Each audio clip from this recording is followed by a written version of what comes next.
Revisiting Christopher Nolan's Dark Knight Trilogy is like taking a time machine back to the early 2000s when superhero movies were on the cusp of a revolution. But here's the harsh truth.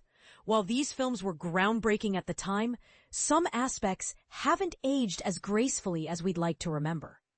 Let's dive into the 10 realities that might make you see these iconic movies in a new light. And trust me, it's not all cape and cowls. 1. The fight choreography feels like a blur. Christopher Nolan's mastery lies in his atmospheric storytelling and mythic dialogue, but hand-to-hand combat, not so much. The shaky cam fight scenes that were once hailed as edgy now feel chaotic and hard to follow. And this is the part most people miss. Nolan and DP Wally Pfister cleverly masked budget constraints and stylistic limitations by making the action feel frenzied, like a bat's erratic flight. But in hindsight, it's a trick that doesn't always hold up. 2. Two-Face deserved more than a day in the sun. Aaron Eckhart's Harvey Dent Two-Face is a highlight of The Dark Knight, but his abrupt demise feels like a missed opportunity. Fans were left heartbroken when Nolan chose to kill him off within hours of his transformation. Controversial take. Was this a bold storytelling choice or a wasted chance to explore one of Batman's most tragic villains? 3. Anne Hathaway's Catwoman deserves her due. Anne Hathaway's Selina Kyle was unfairly criticized before The Dark Knight Rises even hit theaters. But her performance is a masterclass in balancing charm, danger, and grace. Here's the kicker. Hathaway's Catwoman is the most fully realized female character in the trilogy, yet she's often overshadowed by Zoe Kravitz's later portrayal. Will she ever get the credit she deserves? 4. Christian Bale's Batman voice is a double-edged sword. Bale's gravelly bat voice is iconic, but it's also become a meme for a reason. While it works in Batman Begins as a strategic tool, it devolves into near parody by The Dark Knight Rises. Thought-provoking question. Did the voice enhance the character or distract from Bale's otherwise stellar performance? 5. The Dark Knight Rises is a plot hole minefield. For a film with a nearly 3-hour runtime, The Dark Knight Rises leaves too many questions unanswered. How does Bruce escape the prison pit? Why does Gotham PD abandon the city? These gaps feel unforgivable in a trilogy known for its meticulous storytelling. Bold claim.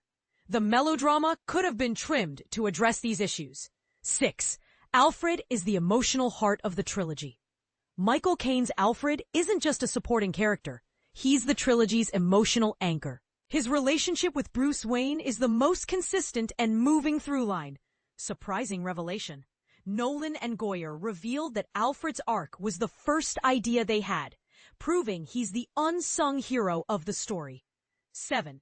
Nolan's realism left iconic villains behind. Nolan's grounded approach revolutionized superhero movies, but also sidelined many of Batman's most fantastical foes. Mr. Freeze, Poison Ivy, and Killer Croc were deemed too over the top for his world. Debatable point. Did this realism make the trilogy more relatable, or did it rob us of some of Batman's most memorable rogues? 8. The trilogy needed Robin's ray of hope. Gotham is a dark place, and Bruce Wayne is a tortured soul. A Robin, any Robin, could have injected much-needed hope and dynamism into the trilogy. Imagine Dick Grayson's acrobatics, Tim Drake's sleuthing, or Damian Wayne's bratty energy could have balanced the grim tone. 9. The time jump in The Dark Knight Rises feels like a missing chapter, jumping 8 years after The Dark Knight left fans puzzled. The trilogy feels like it's missing a crucial installment between the second and third films. Unpopular opinion? The Dark Knight Rises could have been a fourth film, bridging the gap more smoothly. 10. Lucius Fox is the real detective. For a trilogy about the world's greatest detective, Batman does surprisingly little detecting. Morgan Freeman's Lucius Fox is the one solving puzzles and unraveling schemes. Intriguing question. Does this make the trilogy more realistic, or does it undermine Batman's core identity? Final thought. Nolan's Dark Knight Trilogy remains a landmark in cinema, but rewatching it reveals both its brilliance and its flaws. What's your take? Are these films still untouchable classics, or do their imperfections now stand out? Let's debate in the comments.